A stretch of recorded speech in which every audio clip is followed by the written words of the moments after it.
Welcome to SVR academy. Government రీసెంట్గా economic indicators అన్నిటినీ కూడా చేంజ్ చేసింది. వీటిల్లో GDP, gross domestic product, CPI, consumer price index, wholesale price index, index of industrial production, index of service production ఇలాంటి కొన్ని new changes చేసింది. ఉన్న వాటిల్లో కూడా బేస్ ఇయర్స్ని మార్చింది. అసలు ఏంటో ఈ చేంజెస్ని ఒక్కసారి మనం చూద్దాం. ఇది చాలా ఇంపార్టెంట్ ఎగ్జామ్ పర్పస్. మీరు ఏ ఎగ్జామ్ తీసుకున్నా బేస్ ఇయర్స్ అడుగుతూ ఉంటారు అండ్ న్యూగా యాడ్ అయిన కాంపోనెంట్స్ని అడుగుతూ ఉంటారు.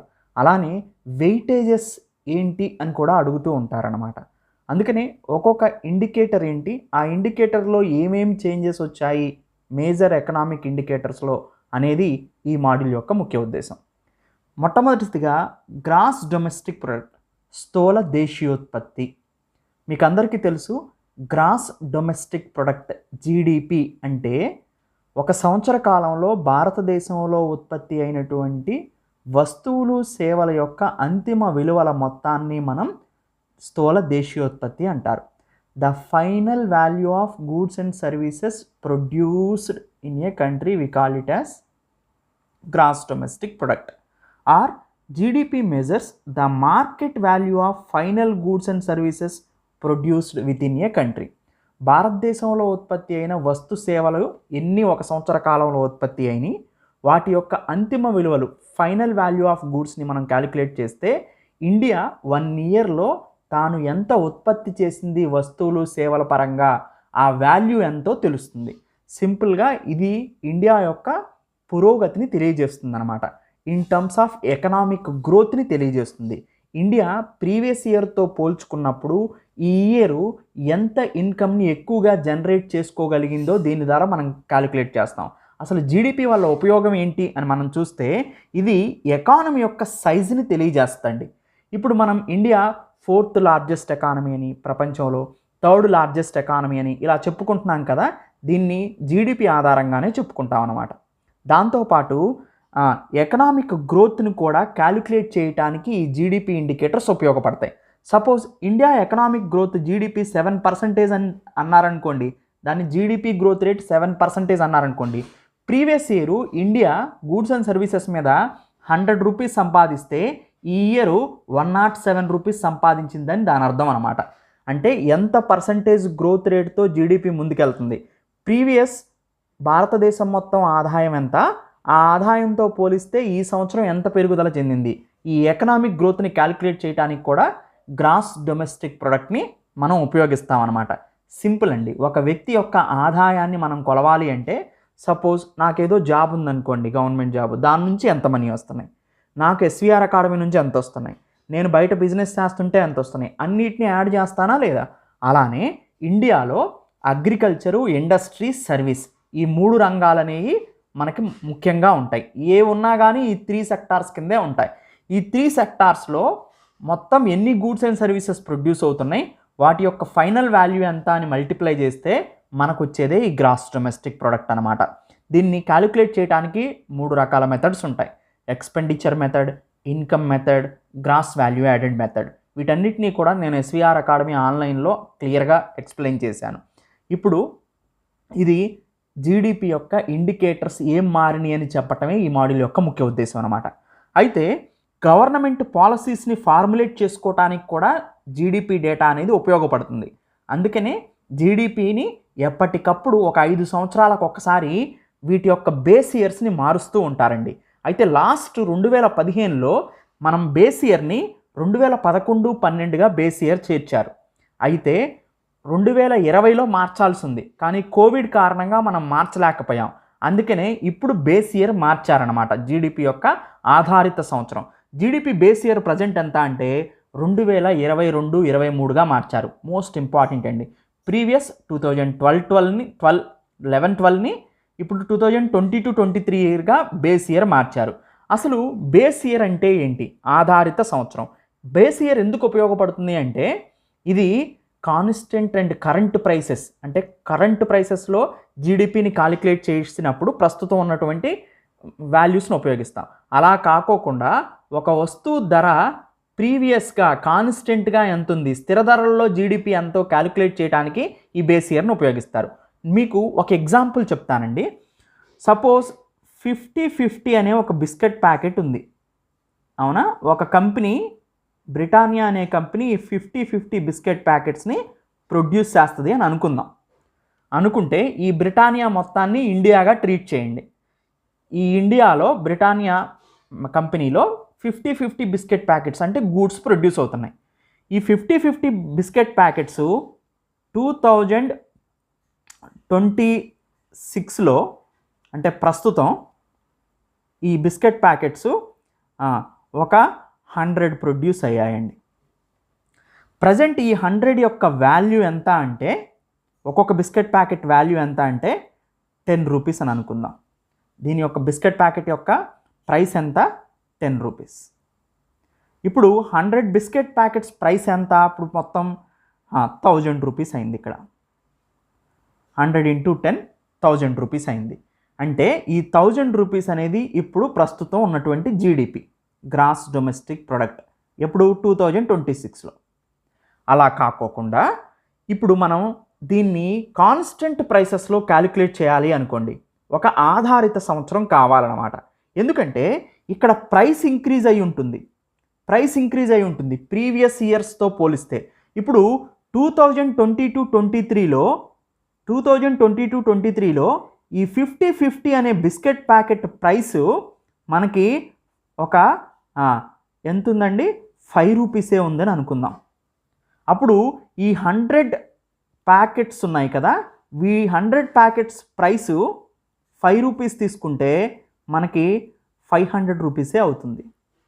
మనం రియల్గా ఏమనుకుంటాము అంటే ఈ 500 రూపీస్ 2022-23లో ఇండియా జీడిపి ఇప్పుడు 1000 అయింది అని అనుకుంటాం. కానీ ఇక్కడ పెరిగింది, ఇన్ టర్మ్స్ ఆఫ్ వాల్యూ పెరిగింది, మనీ పెరిగింది. కానీ అదే 100 ప్రొడక్ట్స్, అదే 100 బిస్కెట్ ప్యాకెట్స్నే తయారు చేయగలిగింది. ప్రొడక్షన్ పెరగలా. ఇక్కడ ఏం పెరిగింది? ప్రైస్ పెరిగింది. అంటే ఇన్ఫ్లేషన్ వచ్చింది. బేస్ ఇయర్లో మనకి ఇన్ఫ్లేషన్ లేకోకుండా ఉంటుందన్నమాట. అంటే ప్రస్తుతం ఉత్పత్తి అయిన వస్తువుల్ని బేస్ ఇయర్లో ఉన్న ప్రైస్తో మనం కనుక క్యాలిక్యులేట్ చేస్తే అప్పుడు దాని యొక్క స్థిర ధర వస్తుంది అన్నమాట, కాన్స్టెంట్ ప్రైసెస్ వస్తుంది. ఇలా జీడిపి అన్ని వస్తువుల్ని ఎలా క్యాలిక్యులేట్ చేసామనుకోండి, బేస్ ఇయర్లో ఉన్నటువంటి ప్రైస్ని క్యాలిక్యులేట్ చేసామనుకోండి, అప్పుడు మనకి జీడిపి యొక్క కాన్స్టెంట్ ప్రైసెస్ వస్తాయి. ఈ 1000 అనేది జీడిపి యొక్క కరెంట్ ప్రైసెస్, 500 అనేది జీడిపి యొక్క కాన్స్టెంట్ ప్రైసెస్. ఇలా జీడిపిని రిలీజ్ చేసేటప్పుడు నేషనల్ స్టాటిస్టిక్స్ ఆఫీస్ అనేది జీడిపిని పబ్లిష్ చేస్తుందండి. ఈ నేషనల్ స్టాటిస్టిక్స్ ఆఫీస్ అనేది మినిస్టర్ ఆఫ్ స్టాటిస్టిక్స్ కింద ఉంటుందన్నమాట. సో ఈ మినిస్టర్ ఆఫ్ స్టాటిస్టిక్స్ కింద నేషనల్ స్టాటిస్టిక్స్ ఆఫీసు మనకి ఈ జీడిపిని రిలీజ్ చేస్తూ ఉంటుంది. ఈ జీడిపిని క్వార్టర్లీ అండ్ యాన్యువల్లీ రిలీజ్ చేస్తారండి. అంటే ప్రతి 3 మంత్స్కి ఒకసారి మరియు 4 క్వార్టర్స్ అయిపోయిన తర్వాత 1 ఇయర్ అవుతుంది. ఈ 1 ఇయర్కి ఒకసారి, 3 మంత్స్కి ఒకసారి, 1 ఇయర్కి ఒకసారి ఈ జీడిపిని నేషనల్ స్టాటిస్టిక్స్ ఆఫీస్ అనేది, so minister of statistics and programme implementation కింద ఉంటుంది, ఈ ఎన్ఎస్ఓ అనేది రిలీజ్ చేస్తూ ఉంటుందన్నమాట. ప్రస్తుతం బేస్ ఇయర్ దేనిగా తీసుకున్నారు? 2022-23. అంటే ఇప్పుడు ఒక 100 పెన్స్ను ప్రొడ్యూస్ అయినాయండి. ఈ 100 పెన్స్లో ఒక్కొక్క పెన్ ఇప్పుడు 10 రూపీస్ ఉందనుకోండి, ఇప్పుడు అది జీడిపి యొక్క కరెంట్ ప్రైస్ చెప్తుంది. కానీ జీడిపిని కాన్స్టెంట్ ప్రైసెస్లో క్యాలిక్యులేట్ చేస్తే అది ఇన్ఫ్లేషన్ని మనం అడ్జస్ట్ చేసి క్యాలిక్యులేట్ చేసినట్టు అనమాట. పెరిగిన ధర కాదు మనం పట్టించుకోవాల్సింది. అందుకనే పెరిగిన ధరని మనం క్యాలిక్యులేట్ చేయడం కోసం ఈ పెన్ అప్పుడు 5 రూపాయలే ఉండేది, ఇప్పుడు ప్రొడ్యూస్ అయిన వాటిని అప్పుడున్నటువంటి ధర 2022-23లో ఉన్నటువంటి ఈ ప్రైస్తో కనుక మనం క్యాలిక్యులేట్ చేస్తే అది జీడిపి కాన్స్టెంట్ ప్రైసెస్లో వస్తుందన్నమాట. అప్పుడు అది రియల్ జీడిపి అవుతుంది. ప్రస్తుతం మనం కనుక ఇప్పుడున్న ధరతో ఈ పెన్నుని మనం క్యాలిక్యులేట్ చేసామనుకోండి, అప్పుడు ఏమవుతుంది? అది నామినల్ జీడిపి అవుతుంది. అందుకని నామినల్ జీడిపిని, రియల్ జీడిపిని డిఫరెన్షియేట్ చేయటం కోసం ఒక బేస్ ఇయర్ కావాలి మనకి ఇన్ఫ్లేషన్ అడ్జస్ట్ చేయడానికి.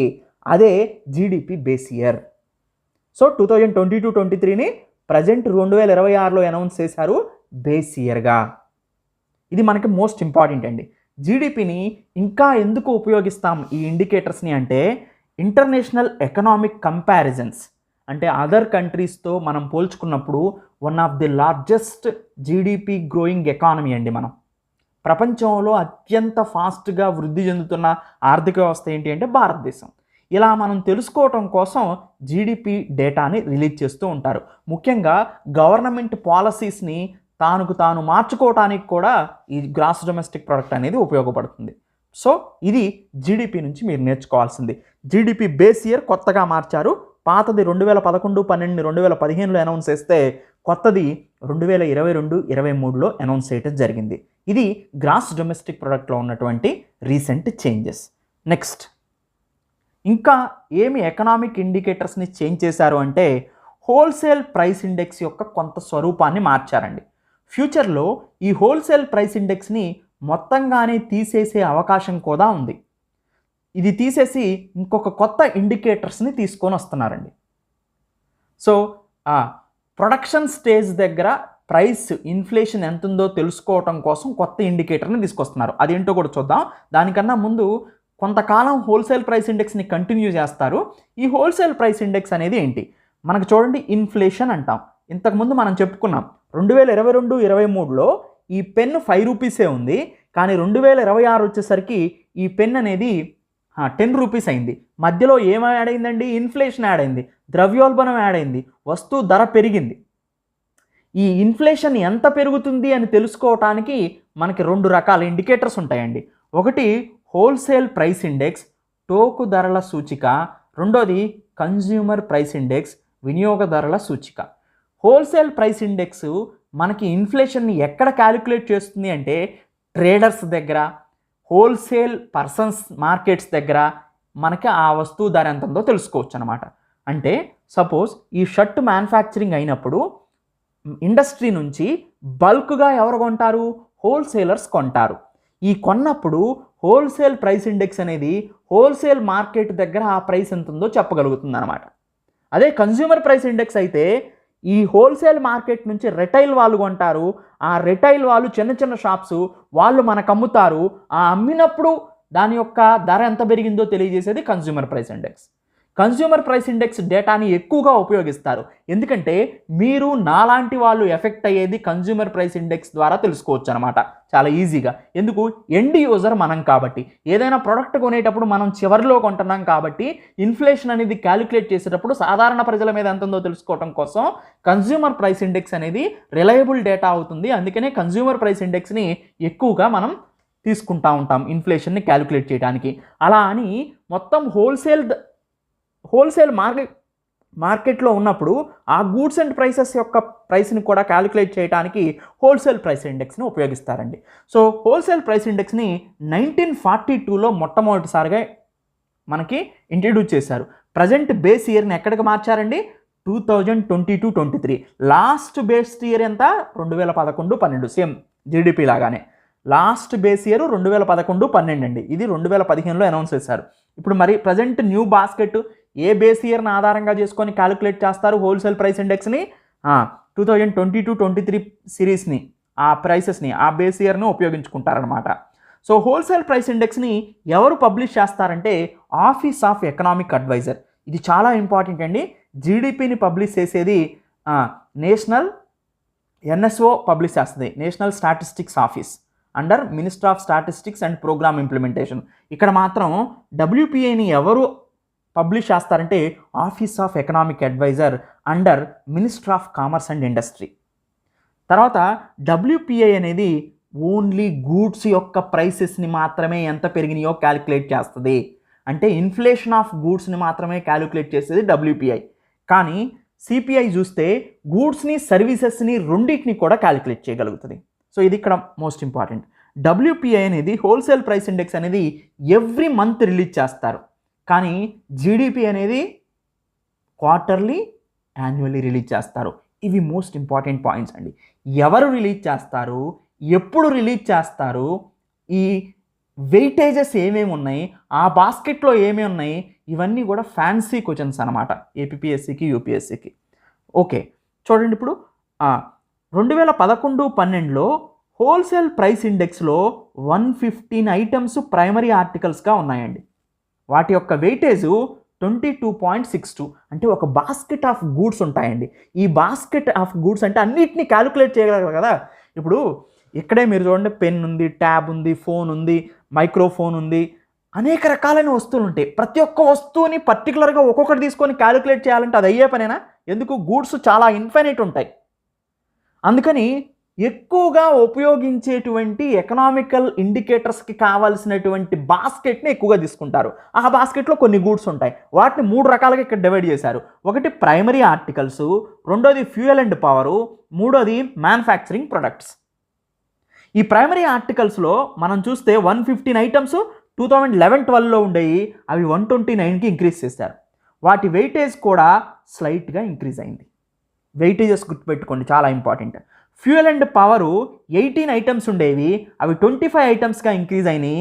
వాటి వెయిటేజ్ కూడా 13.15% నుంచి 14.11%కి ఇంక్రీజ్ అయింది.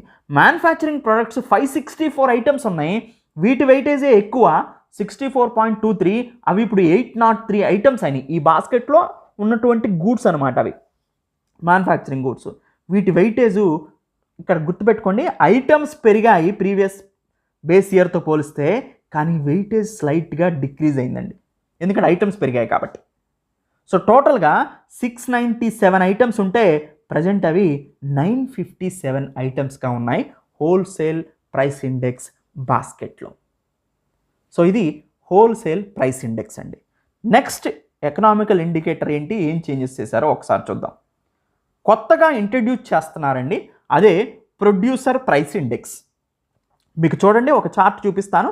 ఈ షర్ట్ ఎక్కడ మ్యానుఫ్యాక్చరింగ్ అయింది? ముందు ఈ షర్ట్ మ్యానుఫ్యాక్చరింగ్ కావాలంటే కాటన్ కావాలి, పత్తి కావాలి. ఈ కాటన్ అనేది ఎక్కడికి వెళ్తుంది? ఇండస్ట్రీకి వెళ్తుంది. ఈ ఇండస్ట్రీలో ఈ షర్ట్ తయారై ఎక్కడికి వెళ్తుంది? హోల్సేల్ మార్కెట్కి వెళ్తుంది. ఈ హోల్సేల్ మార్కెట్ నుంచి ఎవరు కొంటారు? రిటైల్ మార్కెట్, చిన్న చిన్న షాపుల వాళ్ళు కొంటారు. ఈ రిటైల్ మార్కెట్ నుంచి ఎవరు కొంటారు? కన్జ్యూమర్ కొంటాడు. సో ఇది ఒక గూడ్ని ప్రొడ్యూస్ చేసినప్పుడు వచ్చేటువంటి దశలు. అయితే ఇక్కడ మీరు చూస్తే కాటన్ దగ్గరే మనం ఈ రా మెటీరియల్స్ని ఈ ప్రొడ్యూసర్ కొనేటప్పుడు, రా మెటీరియల్స్ని ప్రొడ్యూసర్ కొనేటప్పుడు ఎంత ఇన్ఫ్లేషన్ ఉంది, ఇతను ఇండస్ట్రీకి అమ్మేటప్పుడు ఎంత ఇన్ఫ్లేషన్ ఉంది అంటే ప్రైమరీ స్టేజ్లోనే, ఆ వస్తువు తయారయ్యేటువంటి ప్రైమరీ స్టేజ్లోనే దాని ఇన్ఫ్లేషన్ ఎంత ఉందో కనుక్కోవటం కోసం, దాని ధర ఎంత పెరుగుతుందో కనుక్కోవటం కోసం మనం ఈ ప్రొడ్యూసర్ ప్రైస్ ఇండెక్స్ని ఉపయోగిస్తాం. ఫారిన్ కంట్రీస్ అన్నీ కూడా ఈ ప్రొడ్యూసర్ ప్రైస్ ఇండెక్స్ని ఉపయోగిస్తాయండి. కానీ ఇండియా అనేక మార్లు దీన్ని ప్రవేశపెట్టాలని చూసినప్పటికీ కూడా కుదరలేదు. చివరిగా ఇప్పుడు దీన్ని ప్రవేశపెట్టారు. అంటే హోల్సేల్ ప్రైస్ ఇండెక్స్ కన్నా ముందే మనం ఇన్ఫ్లేషన్ ఎంత ఉందో కనుక్కోవచ్చు ఒక ఐటమ్ది త్రూ ప్రొడ్యూసర్ ప్రైస్ ఇండెక్స్. రాను రాను ఈ ప్రొడ్యూసర్ ప్రైస్ ఇండెక్స్ని ఉంచి అవుట్డేటెడ్ అయిన హోల్సేల్ ప్రైస్ ఇండెక్స్ని మనం డిస్కంటిన్యూ చేస్తాం. అప్పుడు మనకి ఈ ప్రొడ్యూసర్ ప్రైస్ ఇండెక్స్ దాంతోపాటు సో కన్జ్యూమర్ ప్రైస్ ఇండెక్స్, ఇవి 2 ఉంటాయి. ప్రస్తుతానికి ఇప్పుడు 3 ఉన్నాయి. ప్రొడ్యూసర్ ప్రైస్ ఇండెక్స్, ఇక్కడ హోల్సేల్ మార్కెట్లో ఈ ప్రైస్, ఈ గూడ్ ప్రైస్ ఎంత ఉందో తెలుసుకునేది హోల్సేల్ ప్రైస్ ఇండెక్స్, టోకు ధరల సూచిక. కన్జ్యూమర్ దగ్గర ఆ ప్రైస్ యొక్క ఇన్ఫ్లేషన్ ఎంత పెరిగింది, ఆ వస్తువు యొక్క ధర ఎంత పెరిగిందో తెలుసుకునేది కన్జ్యూమర్ ప్రైస్ ఇండెక్స్. ఇలా 3 స్టేజెస్లో మనం దాని యొక్క ప్రైస్లో చేంజెస్ని గమనించవచ్చు ఈ ఇండికేటర్స్ని ఉపయోగించి. కొత్తగా ఈ ప్రొడ్యూసర్ ప్రైస్ ఇండెక్స్ని తీసుకొని వచ్చారు. దీన్ని ఎవరు పబ్లిష్ చేస్తారంటే సేమ్ మనకి WPIని ఎవరు మనకి పబ్లిష్ చేస్తారో వాళ్ళే, office of economic adviser under minister of commerce and industry. Service PPI అనేది దీంట్లో కవర్ అవుతుంది. అంటే మనకి WPIలో ఓన్లీ గూడ్స్నే క్యాలిక్యులేట్ చేస్తారు, గూడ్స్ ప్రైస్ ఎంత ఉందో తెలుసుకోవచ్చు. కానీ ఇక్కడ సర్వీస్ సెక్టార్కి సంబంధించి మనం క్యాలిక్యులేట్ చేయొచ్చు. అంటే దాదాపుగా 17 సర్వీసెస్ సెక్టార్స్ ఉన్నాయండి. 17 or 19 సర్వీస్ సెక్టార్లో 19 సర్వీసెస్ని కూడా ఇది క్యాలిక్యులేట్ చేస్తుంది అనమాట. సో ఇక్కడ WPIకి ప్రొడ్యూసర్ ప్రైస్ ఇండెక్స్కి డిఫరెన్స్ ఏంటంటే అది గూడ్సే, ఇది గూడ్స్ అండ్ సర్వీసెస్ యొక్క ఇన్ఫ్లేషన్ కూడా క్యాలిక్యులేట్ చేస్తుంది అనమాట. సో ఇది more comprehensive than the WPI. So తర్వాత ప్రొడ్యూసర్ ప్రైస్ ఇండెక్స్లో 3 కాంపోనెంట్స్ ఉన్నాయండి. ఒకటి అవుట్పుట్ ప్రొడ్యూసర్ ప్రైస్ ఇండెక్స్. అంటే అవుట్పుట్ PPI అంటే ఏంటంటే the prices received by producer for selling their products. Suppose ఈ కాటను ఇండస్ట్రీకి అమ్మాడు కదా, లేదా ఈ ఈ ఇండస్ట్రీ పర్సన్ ఉన్నాడండి, ఈ ఇండస్ట్రీ పర్సను ఈ తయారు చేసిన షర్ట్ని హోల్సేల్ మార్కెట్కి అమ్మాడు కదా, ఆ అమ్మినటువంటి ప్రైస్ ఎంతో తెలియజేస్తుంది ఈ అవుట్పుట్ పీపీఐ. నేను ఒక ఇండస్ట్రీ ఉందండి, ఈ షర్ట్స్ని మ్యానుఫ్యాక్చరింగ్ చేస్తున్నా, ఈ షర్ట్ని నేను హోల్సేల్ ప్రైస్ వాళ్ళకి అమ్మా, అప్పుడు అమ్మినప్పుడు నాకు ఆ ధర ఎంత ఉందో తెలియజేసేది అవుట్పుట్ పీపీఐ. ఇన్పుట్ పీపీఐ అంటే ఏంటంటే, ఈ ఇండస్ట్రీ ఈ షర్ట్ని మ్యానుఫ్యాక్చరింగ్ చేశాను కదా నేను, దీనికి నాకు ఏం కావాల్సి వచ్చింది, కాటన్ కావాల్సి వచ్చింది కదా, ఆ రా మెటీరియల్ ప్రైస్ ఇంక్రీజ్ అయిందనుకోండి, ఈ షర్ట్ ప్రైస్ కూడా ఇంక్రీజ్ అవుద్ది. ఆ ఇన్పుట్ ప్రైసెస్లో మార్పులను తెలియజేసేది ఇన్పుట్ పీపీఐ. సర్వీస్ పీపీఐ అంటే ఈ సర్వీస్ సెక్టార్లో ముఖ్యంగా 19 సర్వీసెస్కి ఇది ఎంత ఆ సర్వీసెస్ ప్రైసెస్ ఎంత పెరిగినాయో కూడా క్యాలిక్యులేట్ చేస్తుంది. ఇది ప్రొడ్యూసర్ ప్రైస్ ఇండెక్సెస్ అండి. సో ముఖ్యంగా banking, security transactions, insurance, management of pension funds, railways, air passenger transport, telecommunication, ఇవన్నీ కూడా ప్రొడ్యూసర్ ప్రైస్ ఇండెక్స్లో ఉన్నటువంటి 7 సర్వీసెస్ సెక్టార్స్ ఇంపార్టెంట్ అయినాయి. నెక్స్ట్ ఎకనామిక్ ఇండికేటర్ ఏంటో ఒకసారి చూద్దాం. Consumer price index. ఇందాక మనం మాట్లాడుకున్నాం, హోల్సేల్ దగ్గర చూసేది డబ్ల్యూపీఐ. వినియోగదారుడు మనం రిటైల్ షాప్కి వెళ్ళి కొనుక్కునేటప్పుడు మనం ఎంత ఈ పెన్ ప్రైస్ ఎంత పడుతుందో తెలియజేసేది కన్జ్యూమర్ ప్రైస్ ఇండెక్స్. ఇది మోర్ రియలిస్టిక్గా ఉంటుందండి, ఎందుకంటే మీరు నాలాంటి వాళ్ళు పర్చేజ్ చేసేటప్పుడు వస్తువు ధరలు పెరిగినాయా తగ్గినాయా అనేది ఇది చూపిస్తుంది అనమాట. ఇది కూడా నేషనల్ స్టాటిస్టిక్స్ ఆఫీస్ రిలీజ్ చేస్తుంది. ఇక్కడ చూడండి, సిపిఐని, జీడిపి డేటాని రిలీజ్ చేసేది national statistics office, minister of statistics programme implementation కింద. అలాగే డబ్ల్యూపీఐని కానీ ప్రొడ్యూసర్ ప్రైస్ ఇండెక్స్ని కానీ రిలీజ్ చేసేది ఎవరండి? Office of economic adviser under minister of commerce and industry. ఎవరు పబ్లిష్ చేస్తున్నారు అనేది చాలా ఇంపార్టెంట్. సో దీని యొక్క బేస్ ఇయర్ 2024గా తీసుకున్నారండి. సిపిఐలో బోత్ గూడ్స్ అండ్ సర్వీసెస్ కూడా కవర్ అవుతాయన్నమాట. ఆర్బీఐ ఏం యూజ్ చేస్తుంది? సిపిఐ యొక్క డేటాని ఉపయోగించి ఇన్ఫ్లేషన్ని కంట్రోల్ చేయడానికి ప్రయత్నం చేస్తాయి. సో ఆర్బీఐ 6 ± 2% డేటాని, అంటే 6 - 2 4 అండ్ 4 ± 2%, 2 to 6% మనకి ఇన్ఫ్లేషన్ టార్గెటింగ్గా పెట్టుకుంది ఆర్బీఐ. దాన్ని క్యాలిక్యులేట్ ఆర్బీఐ ఏదైనా పబ్లిష్ చేసేటప్పుడు ఈ సిపిఐ డేటాని తీసుకుంటుంది అనమాట. సో ఓల్డ్ సిపిఐకి న్యూ సిపిఐకి బేస్ ఇయర్ మారింది, 2012 నుంచి 2024కి మారింది. టోటల్ బాస్కెట్ ఆఫ్ గూడ్స్ 299 నుంచి 358కి ఇంక్రీజ్ అయినాయి. దీంట్లో గూడ్స్ 259, ఇక్కడేమో 308కి ఇంక్రీజ్ అయినాయి. సర్వీసెస్ ఇంతకుముందు 40 ఉండేవి, ఇప్పుడు 50కి ఇంక్రీజ్ అయినాయి. ఫుడ్ అండ్ బేవరేజెస్ వెయిట్, ఇది మోస్ట్ ఇంపార్టెంట్ అండి. Food and beverages weight old సిపిఐలో ఎక్కువగా ఉండేది 45.9%, అది 36.8%కి డిక్రీజ్ అయింది 2024కి. ఇది కన్జ్యూమర్ ప్రైస్ ఇండెక్స్ అండి. నెక్స్ట్ ఎకనామిక్ ఇంపార్టెంట్ ఇండికేటర్ ఏంటంటే ఇండెక్స్ ఆఫ్ ఇండస్ట్రియల్ ప్రొడక్షన్. ఈ ఇండెక్స్ ఆఫ్ ఇండస్ట్రియల్ ప్రొడక్షన్ మనకి డినోట్ చేస్తుంది. ఇండెక్స్ ఆఫ్ ఇండస్ట్రియల్ ప్రొడక్షన్ని మనం గమనిస్తే అండి, ఇది అసలు మన భారతదేశంలో ఉన్నటువంటి పరిశ్రమలు ఎంత ఉత్పత్తి చేస్తున్నాయి అంటే ఇండస్ట్రీస్ యొక్క ప్రొడక్షన్ని ఇది ఇండికేట్ చేస్తుంది. దానివల్ల పాలసీస్ని ఫార్ములేట్ చేసుకోవడానికి గవర్నమెంట్కి ఉపయోగపడుతుంది అనమాట. ఏ ఇండస్ట్రీస్ ఎలా పర్ఫామ్ చేస్తున్నాయో దీనివల్ల మనకు అర్థమవుతుంది. దీంట్లో కోర్ ఇండస్ట్రీస్ ఉంటాయన్నమాట. కోర్ ఇండస్ట్రీస్ ఇంతకుముందు 8 కోర్ ఇండస్ట్రీస్ ఉండేవి, దానికి ఇంకొక కోర్ ఇండస్ట్రీ ఐరన్ ఓర్ని యాడ్ చేసి ఇప్పుడు 9 కోర్ ఇండస్ట్రీస్ అయినాయి. దాని గురించి కూడా మాట్లాడదాం. ఈ 9 కోర్ ఇండస్ట్రీసే ఆల్మోస్ట్ 47.02% ఉంటాయి. ఆల్మోస్ట్ 50% ఈ 9 కోర్ ఇండస్ట్రీస్ని మెజర్ చేస్తేనే మనకు అవుట్పుట్ అర్థమైపోతూ ఉంటుంది. So index of industrial production అనేది ఇండస్ట్రీస్ యొక్క ప్రొడక్షన్ని మనం ఇండికేట్ చేస్తుంది అనమాట. ఇది కూడా national statistics office under minister of statistics and programme implementation దీన్ని రిలీజ్ చేస్తుంది. కరెంట్ బేస్ ఇయర్గా 2022-23ని దీనికి కూడా సెట్ చేశారు. ఈ ఐఐపిలో న్యూగా ఉన్నటువంటి ఇండెక్స్ ఆఫ్ ఇండస్ట్రియల్ ప్రొడక్షన్లో water supply, sewage and waste management అనే టాపిక్ని కొత్తగా యాడ్ చేశారు. ఇంతకుముందు 407 ఐటమ్స్ ఉండేవి, అవి 463 ఐటమ్స్కి ఇంక్రీజ్ చేశారు. దాంట్లో ముఖ్యంగా మనం చూస్తే major sectors mining and quarrying చూస్తే ఇది ఒక గ్రూప్ అండి. మొత్తం 4 గ్రూపులుగా దీన్ని డివైడ్ చేశారు. మొత్తం 4 గ్రూప్స్. దీంట్లో 3 గ్రూప్స్ పాతవి, కొత్తగా యాడ్ చేసిన గ్రూప్ ఏంటంటే water supply, sewage and waste management. దీన్ని కొత్తగా యాడ్ చేశారు. ఇంతకుముందు 3 ఉండేవి. మైనింగ్ అండ్ క్వారీయింగ్ చూస్తే 14.372%, ఇది 11%కి తగ్గింది. మ్యానుఫ్యాక్చరింగ్ 77.63%, ఇది 76.02%కి తగ్గింది.